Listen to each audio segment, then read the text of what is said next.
Assalamualaikum warahmatullahi wabarakatuh.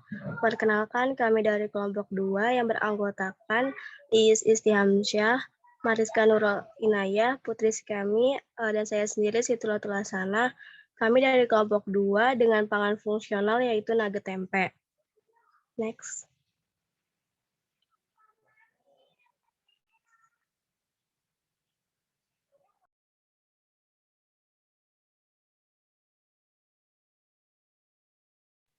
Kemajuan dalam penggunaan teknologi dan peningkatan kesejahteraan cenderung merubah pola hidup masyarakat mengenai rendahnya aktivitas fisik yang dilakukan serta pola mengkonsumsi pangan yang kurang baik. Berdasarkan Peraturan Kepala Badan POM nomor HK 005-520685 tahun 2005 tentang ketentuan pokok pengawasan pangan fungsional mendefinisikan pangan fungsional merupakan pangan yang mengandung satu atau lebih komponen fungsional berdasarkan dari kajian ilmiah yang mempunyai fungsi fisiologis, tidak membahayakan yang mengkonsumsi, serta bermanfaat bagi kesehatan manusia yang mengkonsumsinya. Banyak remaja yang memiliki permasalahan seperti anemia atau kekurangan zat besi, vitamin B12, asam folat, dan protein dalam tubuh. Salah satu pencegahan kekurangan zat besi dapat dikembangkan dengan bahan pangan fungsional berbasis kedelai, yaitu tempe. Tempe merupakan pangan fungsional yang dibuat dengan kandungan protein nabati yang tinggi dan harga yang terjangkau.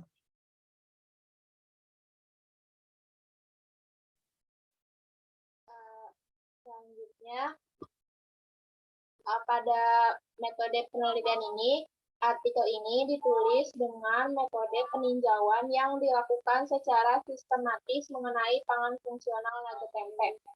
Pengumpulan data dari beberapa jurnal ilmiah hingga proses pengolahan data dilakukan dengan mengumpulkan hasil-hasil penelitian terkait topik tersebut.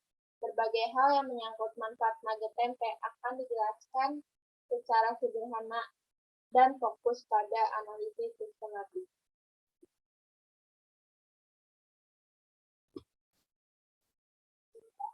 Baik, langsung saja kita ke pembahasan nugget tempe ini. Yang pertama ada definisi dan kandungan gizi nugget tempe.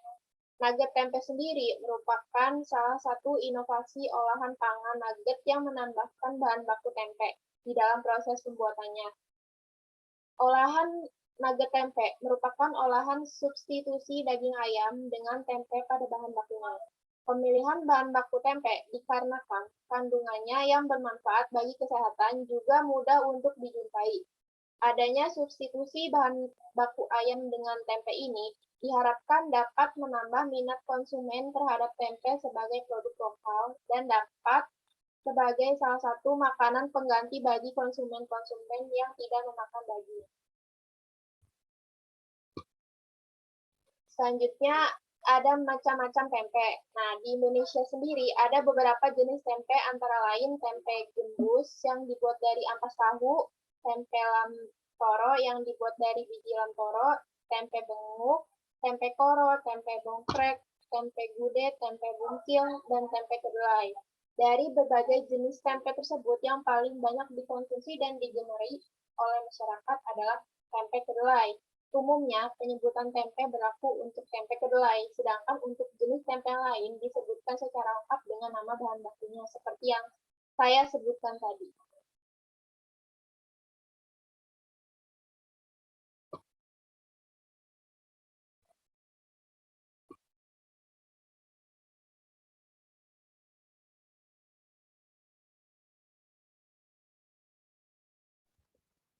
Selanjutnya saya akan menjelaskan tentang mutu tempe. Mutu tempe ditentukan oleh 3 faktor, yaitu keadaan organoleptik, kandungan gizi, serta cemaran logam dan bakteri. Keadaan organoleptik terdiri dari keadaan bau, warna, dan rasa. Kandungan gizi meliputi kadar air, protein, lemak, dan serat kasar. Cemaran logam yang harus diperhatikan adalah kadmium, timbal, merkuri, dan arsen.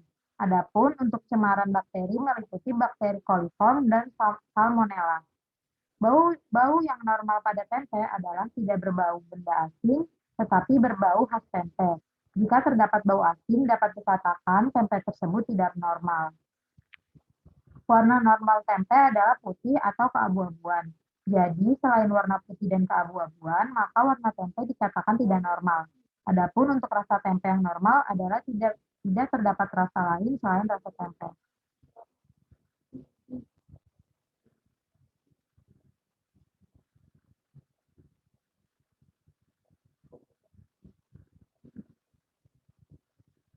Selanjutnya adalah sifat fungsional nugget tempe. Menurut penelitian yang dilakukan oleh Nur Hayatun, kadar air yang terdapat pada nugget tempe yaitu sebesar 44,833%.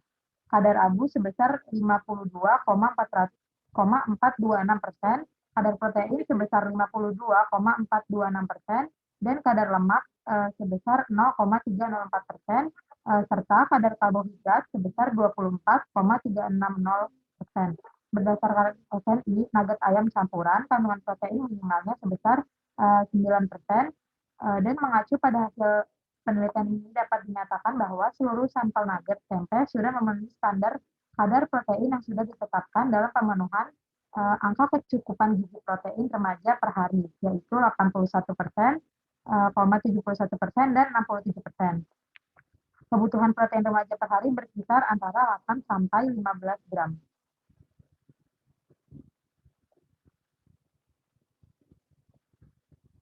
Selanjutnya adalah proses pembuatan nugget tempe. Proses pembuatan nugget tempe dilakukan dengan cara mengukus tempe pada suhu 65 derajat Celcius sampai 68 derajat Celcius selama 30 menit. Lalu tempe didinginkan dan digiling. Tempe giling dan ditambah dengan bahan pendukung seperti susu bubuk skim, bawang putih bubuk, bawang merah, merica bubuk, gula pasir, tepung tapioka, dan garam. Lalu adonan itu diaduk hingga rata. Adonan kemudian dituang ke dalam loyang yang telah diolesi dengan mentega. Adonan dikukus selama 45 menit pada suhu 65 hingga 70 derajat Celcius, kemudian angkat dan dinginkan pada suhu ruang selama 10 menit. Selanjutnya, pendinginan dilakukan di dalam refrigerator dengan suhu 10 derajat Celcius selama 15 menit. Adonan dikeluarkan dari loyang dan dipotong dengan ukuran 3x1x1 cm. Nugget yang sudah dipotong-potong kemudian dilumuri dengan butter yang terdiri dari air, telur, dan tepung tapioka. Selanjutnya digulingkan pada tepung roti sampai permukaan nugget tertutup secara sempurna. Selanjutnya, nugget disimpan dalam freezer dengan suhu 3 derajat Celcius selama 30 menit yang bertujuan untuk merekatkan butter, nugget, dan tepung roti. Lalu digoreng selama 2 hingga 3 menit dalam keadaan terendam minyak atau deep frying hingga berwarna kuning kecoklatan.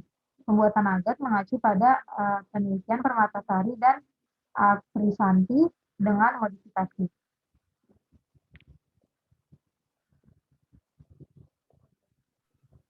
Nah, selanjutnya ada tren nugget tempe saat ini.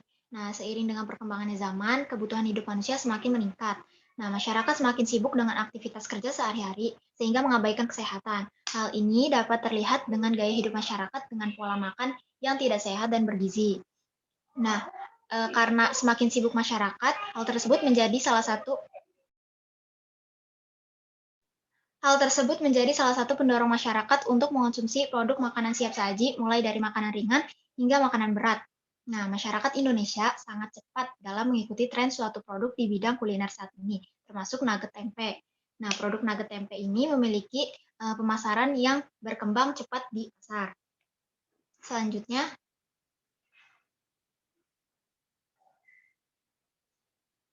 Selanjutnya ada analisis SWOT dari produk nugget tempe. Nah, di sini ada strengths atau kekuatan. Tempe yang digunakan dalam bahan baku pembuatan nugget tempe ini mudah didapatkan dan harganya pun terjangkau. Selanjutnya ada analisis weakness atau kelemahan, yaitu yang pertama tidak banyak memiliki variasi produk karena produk ini kan masih baru, jadi masih variasinya itu masih sedikit. Nah, terus yang kedua, brand belum dikenal masyarakat. Yang ketiga ada belum memiliki loyalitas konsumen yang tinggi. Nah, yang ketiga itu ada opportunities atau peluang. Nah, peluangnya itu banyak peminat karena sedang tren. Nah, karena kan yang pertama tadi, masyarakat Indonesia kan sangat mengikuti tren. Jadi, semenjak ada nugget tempe ini, banyak peminat yang akan mengonsumsinya gitu. Nah, terus ada threats atau ancaman, itu banyak kompetitor yang jauh lebih terkenal. Oke, selanjutnya itu konsumsi nugget tempe pada produk lain. Maksudnya di sini kan nugget tempe kan bahan bakunya tempe ya. Jadi yang saya masukin itu tempenya aja. Jadi konsumsi tempe pada produk lain ya. Nah, di sini nugget tempe dapat dikonsumsi sebagai pendamping makanan pokok atau hanya dijadikan cemilan saat santai. Nugget tempe dapat dinikmati bersama dengan saus sambal supaya menambah cita rasa. Selain dijadikan nugget tempe, bahan baku tempe juga dapat dijadikan beberapa produk menarik lainnya seperti burger tempe. Burger tempe itu merupakan produk hasil olahan pangan yang menggunakan bahan dasar dari tempe sebagai pengganti beef pada burger. Penggunaan tempe sebagai pengganti beef pada isian burger sangat cocok bagi konsumen-konsumen tertentu yang tidak mengonsumsi daging tetapi tetap ingin mengonsumsi burger. Cukup dari saya. Selanjutnya akan dikembalikan ke moderator. Yang selanjutnya yaitu kesimpulan. Kesimpulan dari nugget ini yaitu nugget tempe dapat dikonsumsi sebagai pendamping makanan pokok atau hanya dijadikan cemilan saat santai. Nugget tempe dapat dinikmati bersama dengan saus sambal supaya menambah cita rasa. Selain itu juga nugget tempe dapat dijadikan sebagai bahan baku tempe yang dapat dijadikan beberapa produk menarik lainnya seperti burger tempe. Sekian presentasi dari kelompok 2, kurang lebihnya mohon maaf. Wabillahi taufiq wal hidayah. Wassalamualaikum warahmatullahi wabarakatuh.